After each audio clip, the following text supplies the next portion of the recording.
In this lecture, we will learn how to interpret and find out the results of linear static analysis using SAP 2000.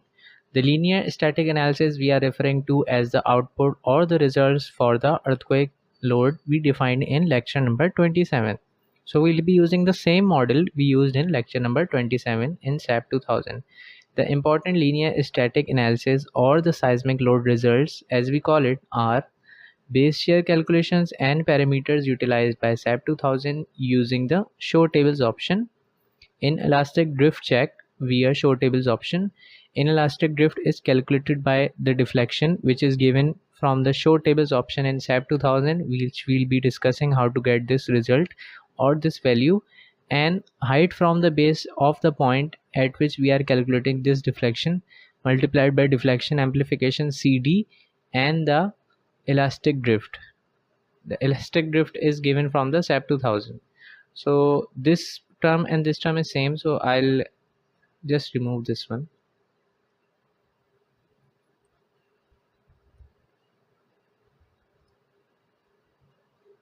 Now, so this value will be getting from SAP 2000, that is the elastic deflection, and we'll divide it with the height from the base of that point at which we are calculating the deflection, and then multiplied by the deflection amplification factor CD.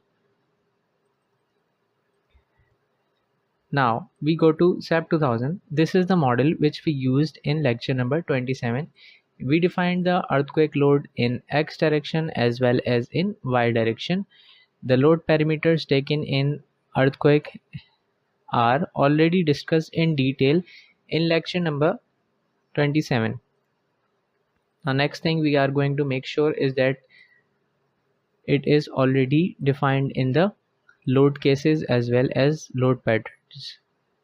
So the load case should include Ex and a scale factor of 1, similarly Ey and a scale factor of 1, and click on OK. And then we are supposed to check the mass source. The mass source is what the structure will be utilizing for the calculation of the dead load as well as the live load in base shear calculation. So now we are ready to perform the analysis in the structure. So let's perform the analysis, and then we'll see the results according to SAP 2000 output. Then we'll also compare the drift and the allowable drift value from the code. Please note that we are working in meter system right now. So this is the deform shape for the dead loads. If we have to see the deform shape due to earthquake loads, since there is 5% eccentricity applied in both the directions, as we have defined the load, we discussed in detail the eccentricity applied in X direction as well as in Y direction. So I am expecting a little twisting of the structure.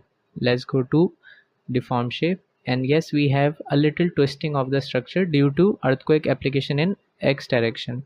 Let's see for the Y direction, and this is the earthquake load application in Y direction on the corresponding deform shape. Now let's see the seismic base shear. For that we go to display, show tables, click on load pattern definitions, auto seismic load, and table ASC 7-16. Click on OK. Now this is all the parameters utilized in seismic load definition as well as the outputs. So the percentage eccentricity and the CT and X value as per the code you are using, the strength reduction factor R, which since we are using in one direction we have the shear wall and in other direction we have the moment resisting frame, so therefore we have different R values as there is different corresponding lateral force resisting system in both the directions. And then we have the omega value, and then the CD, that is the deflection amplification factor, which we will use later as well in this tutorial. And then we have importance factor, SS, S1, long-term transition period, and all the parameters which we discussed already when defining the seismic load calculation and application. So the base shear is coming out to be 455 kilonewton or 455,441 newtons. So if you want to change the units, you have to close the table, and let's say I want the kilonewton meter units. I go back to display, show tables, and click on OK. So now the units are changed to kilonewton. So in x and y direction the values are different because we have a different time period value coming out, giving a different coefficient value, and then correspondingly different base shear.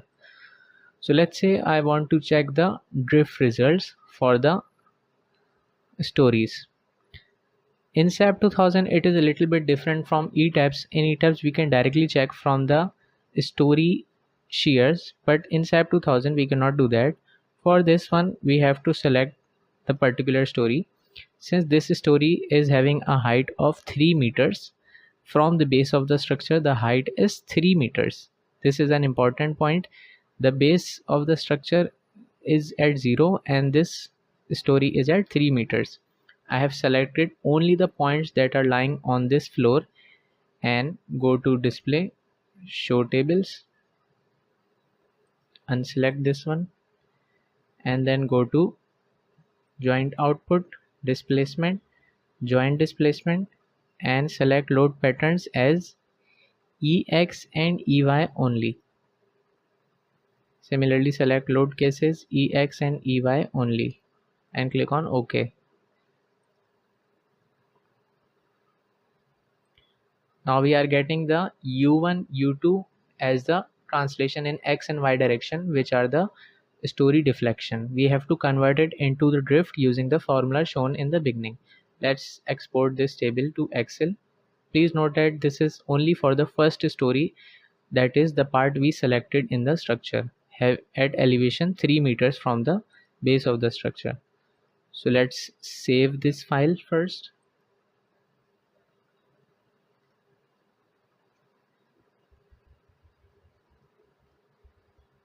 And 3 meter was the height from the base of the structure. Let's delete the extra columns. U1 is also called displacement in X direction, so you can safely call this as UX, and similarly this one as UY, as already explained in the local axis video. So the formulation is elastic drift deflection divided by the height from the base, and this is the drift.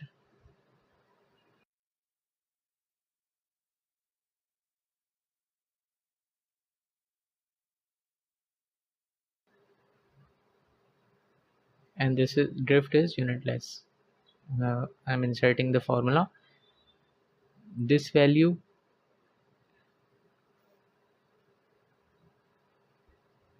to be divided by the story height, that is 3 meters, and multiplied by the deflection amplification factor, so which we are looking for right now, X and Y both directions. Let's see the deflection amplification factor. The CD value was 5.5 for X direction, and for Y direction CD value was 5.5 as well. If we have different values, then we have to multiply individually to form this table. Right now we have same value 5.5, so it is okay. Now let's drag this all the way down. You can format this table as well.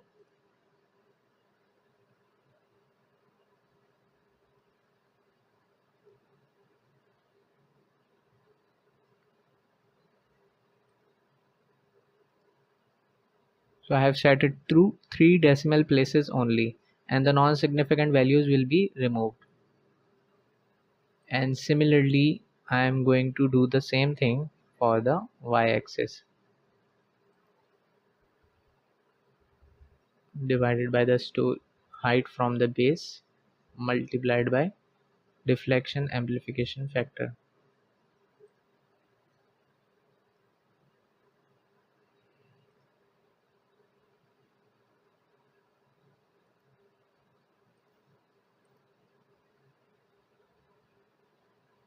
And in order to filter out the maximum value, you can directly click on, since we are only interested in finding the maximum drift or displacement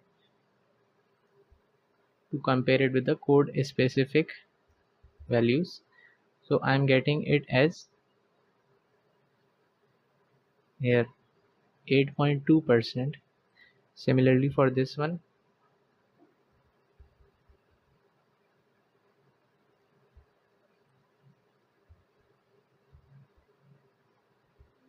and if you want to change this is in percentage term, you can simply multiply it with 100.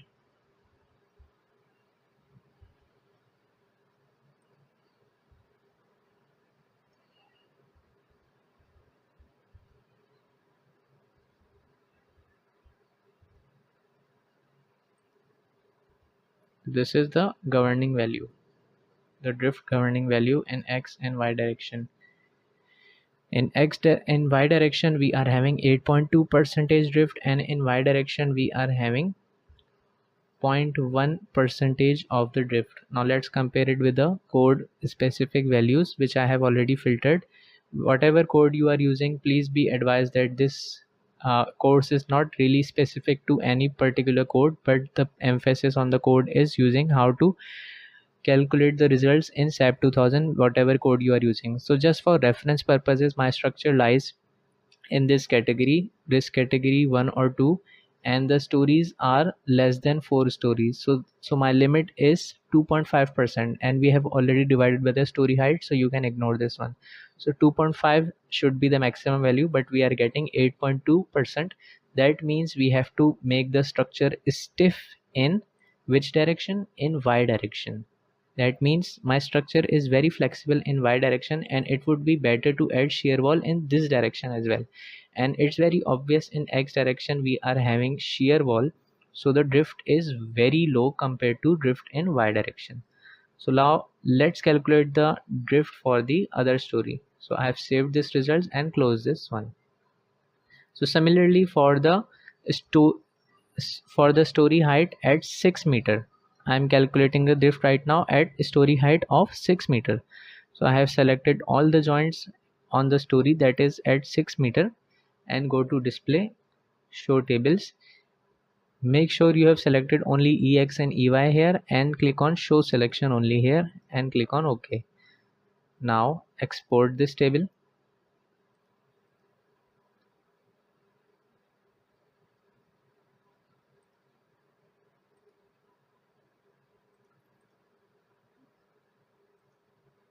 Delete the additional results and make this UX. These are the displacement values in meter units. Let's save this file first. This is the story 2, or you can also call this as roof. This is at 6 meter. The height from the base of the structure is 6 meter.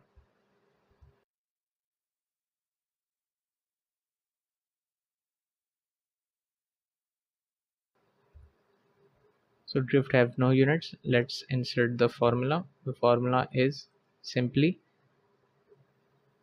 the story displacement divided by the height from the base of the structure.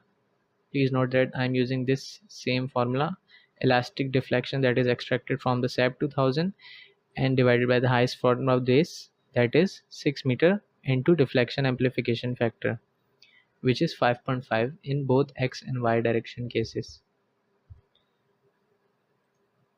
Let's drag it down and similarly drag it on the right side. So this is for y direction, and let's format this table to maximum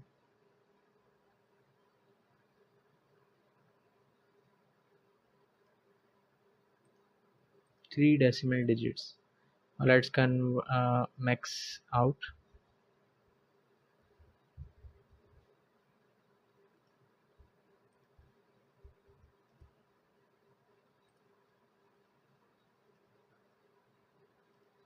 And into percentage terms,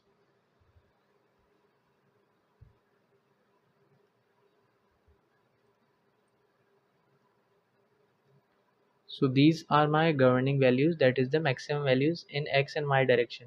So once again you can clearly see in y direction the limit is exceeding the code permitted value of 2.5%. As this is not in percent, we have already converted into percent. If you want to compare the values, it is 0.25025. So even this one value is exceeding 0.025.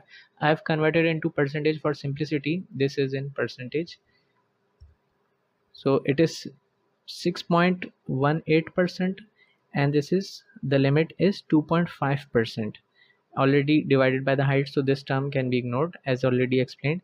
So the structure is weak in y direction clearly. That means we have to increase the member sizes or add shear wall in y direction. So overall, this is how we extract the results from SAP 2000 for the results of earthquake load and check the structure, serviceability conditions as well as the seismic base shear and forces in SAP 2000.